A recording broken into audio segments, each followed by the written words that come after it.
তোমাদের সবাইকে ওয়েলকাম টেক্সপেয়ার ইন্ডিয়াতে। আজকে আমার কাছে আছে Iqoo z10x 5G ফোনটা। এটা হচ্ছে ফোনের বক্স। এই ফোনটা তিনটে ভেরিয়েন্টের সাথে আসে, 6GB 128GB, 8GB 128GB আর 8GB 256GB। আমার কাছে আছে 6GB 128GB ভেরিয়েন্টটা। এটার দাম পড়েছে 13,500 টাকা। বক্স ওপেন করলে প্রথমেই আছে ডিভাইসটা, তারপর আছে ইউজার ম্যানুয়াল, যেটা কোনো কাজে লাগে না। এর নিচে আছে একটা সিলিকন কভার, একটা সিম ইজেক্টর টুল, একটা USB-A two USB-C type data cable, একটা 44 ওয়াট ফাস্ট চার্জার। এই ফোনে দুটো কালার অপশান আছে, আল্ট্রা মেরিন আর টাইটেনিয়াম। আমার কাছে যে কালারটা আছে সেটা আল্ট্রা মেরিন। ব্যাক প্যানেলে আছে প্লাস্টিক, ম্যাট ফিনিশের সাথে আসে। এই ফোনে আছে প্লাস্টিকের ফ্রেম। এই ফোনটাতে আছে 6500 mAh একটা বড় ব্যাটারি। তারপরেও ফোনটার থিকনেস 8.1 mm, ওয়েট আছে 204 গ্রাম। ফোনটা একটু ভারী। এই ফোনটা স্ট্যান্ডার্ড মিলিটারি গ্রেড সার্টিফাইড। এই ফোনটার ক্যামেরার কাছে একটা ডাইনামিক রিং লাইট দিয়েছে। এই লাইটটা শুধু নোটিফিকেশন বা ইনকামিং কল আসলে লাইট ব্লিঙ্ক করে, আবার ব্যাটারি লো বা ফুল চার্জ হয়ে গেলেও লাইট জ্বলে নোটিফাই করে। এই লাইটের কালারটাকেও তোমরা সেটিংস থেকে কাস্টমাইজ করতে পারবে। এই ফোনে আছে ডুয়াল স্টিরিও স্পিকার, মানে ভালো লাউড আছে আর সাথে খুব ভালো সাউন্ড প্রডিউস করে। IP64 রেটিং আছে, যেটা জল আর ধুলো থেকে প্রোটেকশন দেবে। ডুয়াল ন্যানো সিম কার্ড স্লট আছে, কিন্তু কোনো মেমোরি কার্ড স্লট নেই। কানেক্টিভিটি বলতে এটা 5G ফোন আর হ্যাঁ, VoNR সাপোর্ট করে। ওয়াইফাই ভার্সন 6 আছে, ব্লুটুথ 5.4 আর USB Type-C 2.0 আছে। যদি ডিসপ্লের কথা বলি তাহলে 6.7 ইঞ্চ ফুল HD plus 120Hz IPS LCD display পাবে।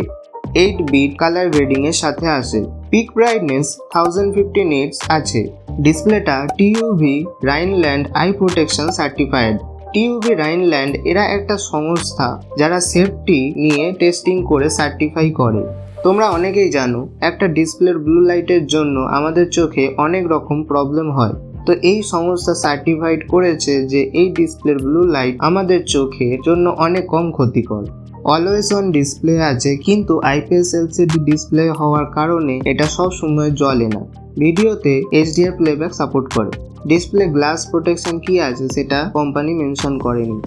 এবার পারফরমেন্সের কথা বলি তাহলে MediaTek Dimensity 7300 4nm প্রসেসর আছে, LPDDR4X RAM আছে, স্টোরেজ টাইপ UFS 3.1 আছে। তাই অন্তত বেঞ্চমার্কে 7 লাখের উপরে স্কোর আসে।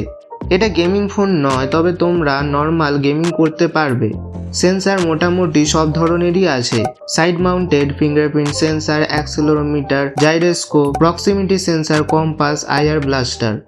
এই ফোনে দেখতে পাবে Android 15, UI PantageOS 15। Future updates company বলছে 2 ইয়ার অ্যান্ড্রয়েড আপডেট আর 3 ইয়ার সিকিউরিটি আপডেট দেবে। AI ফিচার্সের মধ্যে আছে AI Erase, circle to search, AI translation, AI photo enhancement, AI documents, smart sense recognition. Back main ক্যামেরাতে আছে 50 মেগাপিক্সেল আর 2 megapixel আছে বোকে এফেক্টের জন্য, কিন্তু ক্যামেরাতে কি সেন্সর ইউজ করা হয়েছে সেটা কোম্পানি মেনশন করেনি। ফ্রন্টে আছে 8 মেগাপিক্সেল ক্যামেরা।